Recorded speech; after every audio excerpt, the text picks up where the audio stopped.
Siouxland, get ready. KCAU 9 SportsZone is coming your way with sports director Anthony Mitchell and sports anchor Alexander Huddleston. Your inside look at all the local sports action begins now. We're the Elmwood Jefferson Huskies. You're watching SportsZone, and the highlights start now. Good evening, everyone, and welcome into the KC9 SportsZone. I'm Anthony Mitchell, riding shotgun with me, Alexander Huddleston. Hey, yes. Another week, another great week. Another week. I feel like my wardrobe is never finished every time we get on. My tie didn't have time. I don't even have shoes on right now, but it's all right. Let's rock. Let's do this. And what do we have tonight? Tonight we have big stops, big matchups, and a whole lot of great plays. Of course, our top stop and player of the week. And here we go. Just like we do every week, we're going to start off with our SportsZone game of the week here out in South Dakota. The Elk Point Jefferson Huskies aim to close out the regular season with an unblemished record as they host Sioux Valley. Both teams looking for a win to cap off the regular season. Huskies have allowed double-digit points just once this season. Sioux Valley knocked EPJ out of the playoffs last year, but in 2025, the Huskies would strike first on their first possession. A goal line dive from Big Luke Schmitz to put EPJ up 7-0. But the Huskies, indeed, were hungry. The defense would punch the ball out and recover for excellent field position. After the turnover, a home team would cash in again. Aiden Hammett cruising along the outside to make it 14-0. But they wouldn't be finished just yet. Huskies get by Sioux Valley 41-26. And what a way to start the night. EPJ looks determined to make yet another deep playoff run. Yes, they do. But now it's time to get to the rest of tonight's action, starting with an all-local battle in South Dakota as Dakota Valley hosts Vermilion. Vermilion looks to snap its 5-game losing streak against the Dakota Valley Panthers, who have won 3 of their last 4 meetings. Down 14-0 after half, the Panthers were looking to cut into that deficit, but Georgia's pass will be picked off by Caleb Lara, who take this all the way the other way, but he'd actually be chased down by the quarterback and brought down at the 4-yard line. Enough field position to catch in another score with Bryce Voss to put the Tannagers up 21-0. This game's starting to get away from the Panthers. After another turnover, they would extend their lead to 27-0 with a Ryan Chapman run up the middle. Tannagers would wrap this one up in Dakota Valley, winning 27-6. It's senior night over at Sergeant Bluff. Luton Warriors looking to send its bunch out with a win in its regular season finale against Sioux City West. Wolverines backed up on its opening drive here. Tavin Irvine up against his own goal line here, running out of space into his own end zone, throws one up the far sideline. Justin Ellers there for the pick, sets up an immediate red zone possession after the return. SBL turns that defense into offense. Isaiah Jervik, quick slant to Gavin Warren, 7-0 home team. Coach Smith and company continuing to work. Sweep to Beckett Veros. Takes it all the way. Reservations for 6. This one, all Warriors taking down Sioux City West 56-0. Sioux City East is coming off a monster win at Johnston last week, hoping to string together its 3rd consecutive win, hosting Castle Bluffs Lincoln. East leads 28-0, driving the second quarter. Goal line run for Mando Gretkin. His 3rd rushing touchdown of the season makes it 35-0. Running clock underway. Black Raiders on the next possession. Kyle Jepson scanning, lets the deep ball fly. Isaiah Grant reels it in, down at the 1-yard line though. And if they broke, don't fix it. Jepson to Grant caps off the drive. East adds on another touchdown. Black Raiders win this one 48-7. Lots of fireworks so far. This game should follow suit. Kingsley Peterson hosts St. Edmund in a battle of 8-player squads. The Panthers looking hungry to get some points on the board. Landon Howe, how about this play? Keeps it himself to drive it in. Panthers touchdown. St. Edmund looking to be up by a couple of scores before the end of the first half. On 4th and 4, Coleman Hansen delivers with the field goal to put them up 15-6. A nice shot of the scoreboard there, if you will, but the Panthers begin to fight back. Howe hands it off to Tyler Akachi, brings it in for a Panthers touchdown before half. St. Edmund, though, walks away with a close win, 24-20. Another good one. After going winless a year ago, Lawton Bronson is still in the mix for a playoff spot. They've got a #1 and undefeated West Lion visiting the Eagles' Nest. The Wildcats start off strong. Easton DeJong hands it off to Evan Hildring for the first touchdown of the game to go up 7-0. But that doesn't stop them just yet. DeJong is going to step back, and he's going to find, guess who? Jordan Meyer. Jordan Meyer's going to be wide open. Stays up and just brings it down for another Wildcat touchdown. Wildcats take home a big win over LB, 56-6. What a play there. MOC Floyd Valley took down Sioux Center last season, hoping to do it again in 2025 against the Warriors team that's ranked number 5 in the state. Third quarter we go. Sioux Center up 7-0. The Dutch knocking on the door. Handed off to Dylan Mazda, and he heads right at the middle for an 8-yard TD. A great play there. Warriors are going to respond. Ezra Hibma with a quarterback keeper weaving in and out of traffic, excuse me, for the 4-yard run into the end zone. A big play for the Warriors QB, but the Dutch simply didn't falter. Putting together the ball down to the 1-yard line. It's Mazdam again. Looks to be short, but stretches the ball over, and the refs are going to signal touchdown, but it's Sioux Center taking the win. Your final score, 29-13. Both Boyden Hull, Rock Valley, and Western Christian are coming off losses last week, looking to flip the script to cap off the regular season. Wolfpack with possession. Pass from Landon Dessinger goes off the hands of the receiver and falls into the arms of Colby Den, who bring it back for the nice gain. Move on to the second quarter. Still no score. Nighthawks, Caden Van Scheppen looking for his receiver to cut in, but Ross Shager jumps in front of the ball and picks it off and takes it right back. Let's move on now to the last play of the half.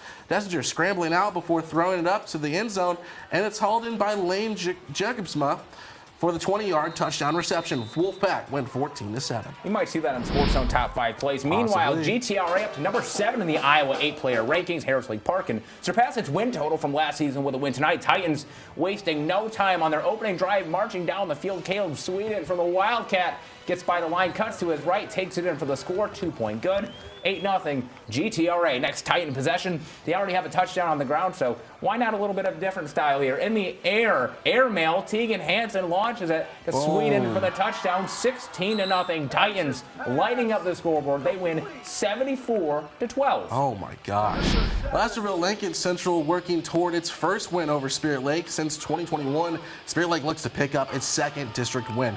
Pickup action late in the first half. In fact, just a second left on the clock. Spirit Lake's Isaiah McQuain powers his way to the end zone. Indians go up half, 13-0. Spirit Lake's opening drive of the second half. Just run by Keegan Reuter. He breaks tackles. It's pushed around a little like a pinball, but just short of the goal line. Next play, QB Ty Higgins keeps himself for the touchdown. Spirit Lake shuts out ELC 33-0. RSM hopes to close out the regular season with a senior night win. The North Iowa Bison on the opposite sideline for this one. RSM starts with the ball, capping off the drive. Dalton Klein throwing to Bo Johnson. A nice connection there at Sunrise Park. Tack on the 2-point try, and it's 8-0 Hawks. Next Hawk drive, RSM in the red zone. Hand off to Elijah Schrader, weaving through traffic in and out. Destination, end zone. Big play here from North Iowa. Pass from Talon Jacobson to Kevin Hagan. Gets the Bison on the board. A little bit of maneuvering there. That makes it 16-7. Remsen St. Mary's second quarter action. Bison going to fumble the ball up against their own goal line. Hawks recover, and they would score on the ensuing drive. Remsen St. Mary's defeats North Iowa 50-13. What a great first half of SportsZone so far, I will say myself. But like we always do, we have to take a quick break. Don't go anywhere just yet. Plenty of big matchups on the other side of the break. As well as I'll hopefully have a tie and our top stop and player of the week awards. So make sure you stay in the zone. We are the Spirit Lake cheerleaders. Don't change the channel. SportsZone will be right back.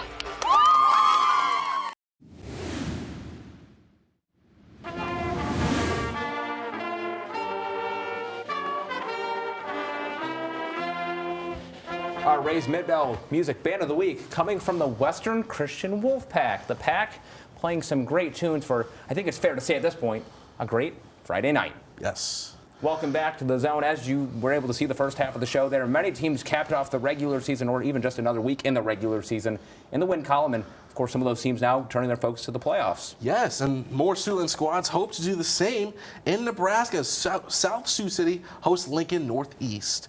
Cardinals hoping to earn the win against the Rockets from Lincoln Northeast within the first few minutes of the game. Caleb Polson gets handed the ball, and he is able to weave and dodge his way to the touchdown in the first points of the game here. A big run for the big man. Cardinals trying to gain some yards to the end zone as the quarterback Christian Campos tosses the ball to Tay Baker. Baker not only dodges one but two Rockets before crashing around the 40. Cardinals are still looking to score in the second half. Campos trying to run the ball but getting tackled and fumbling.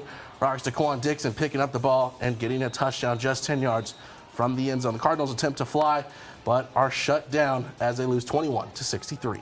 The West Point Beamer Cadets have a chance to move closer toward its first season above 500 since the 2020-21 campaign. Ponca remains in the mix for its first home win of the year. 7 minutes left in the first. Cadets Peyton Penrose connects with Hunter Swanson for an 8-yard TD, putting them on the board. WPB goes up 6-zip. 7 minutes left in the half. Cadets Gigi Flores squeezes in at the goal line to make it 20-0 Cadets, and they are still on a roll here with seconds left in the half. Penrose passes it to Colby Anderson, and that wide open touchdown. WPB 27-zip. West Point Beamer shuts out Ponca 35-0. Now let's take a look at our Siouxland scoreboard. We're going to start off with some Iowa games of importance. Up first, Woodbury Central takes down St. Albert 35-14. And with that win right there, Woodbury Central secures the Class A District 8 title. Also, Hinton blanks out to Aurelia 48-0. So a little bit of a scenario here. If you're in Iowa's Class 1A District 1, some teams may have been scoreboard watching throughout the night to find out whether they make the playoffs or not. The reason why, entering the night, 5 of the 7 teams in that district entered the night above 500. So certainly, as you can tell, a big win there for Hinton. Iowa's 8 players through Class 2A playoff picture will be released later tonight. Elsewhere, Waza Osmond in Nebraska defeats Niobrara Verdigris 64-20. Waza Osmond moves to 7-1 with that win, while Norfolk Catholic gets by Battle Creek 24-22. Check out the rest of our scores on our website, SiouxlandProud.com. Friday night action continues at the collegiate level this week as the number 25 Nebraska Huskers are on the road visiting a Minnesota squad who has yet to lose a Big Ten game at home this season. Huskers not only looking for back-to-back road wins for the first time since 2006, but also its first 6-1 start since 2016. Low-scoring affair thus far. Kyle Conan changes that with a 30-yard field goal. Nebraska rocking some pink accents on the helmets, taking the lead in style. End of the second, the tush-push makes its way back into the Big Ten. Drake Lindsey crosses the goal line, first touchdown and first lead of the game for the Golden Gophers. Nebraska adds a field goal before half to make it 7-6. Wasn't an answer from the Golden Gophers, though. Minnesota caps off the 14-play, 98-yard drive with a touchdown. Minnesota wins this one 24-6. And a big game there in the Big Ten. And with that being said, we don't have to go anywhere just yet. Well, we will take a break here, actually. Now. We will. And, of course, we'll announce our nightly awards, including Player of the Week and Top Stop. So, stay in the zone. Hi, this is Jackson Score, SportsZone Player of the Week. This week's winner is coming up next.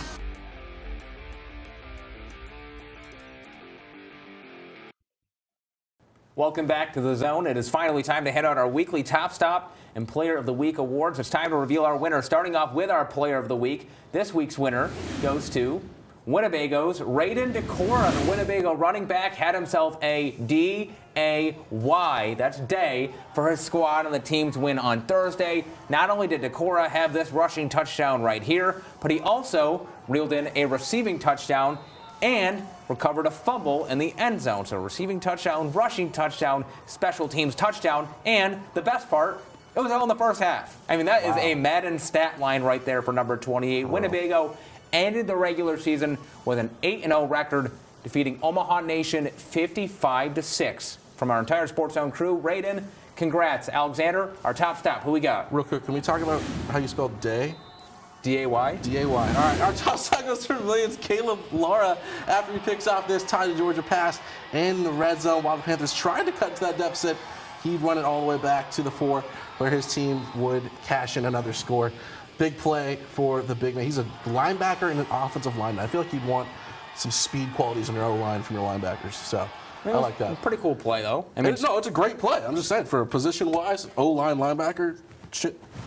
As an offensive lineman, I mean, that's speed right there. That's right. And talking about South Dakota, obviously, at the game of the week out in Elk Point and Jefferson. Yes. Against Sioux Valley. Of course, there's a little bit of history in that game. Sioux Valley eliminated the Huskies last year. This year, a little bit of a different story. What were your thoughts? I mean, it was a slow start. I kind of wish I got to see more of those 46 points, I believe, they scored early on in the game. But, I mean, it was ground and pound from both sides. I mean, neither team was really airing it out too much.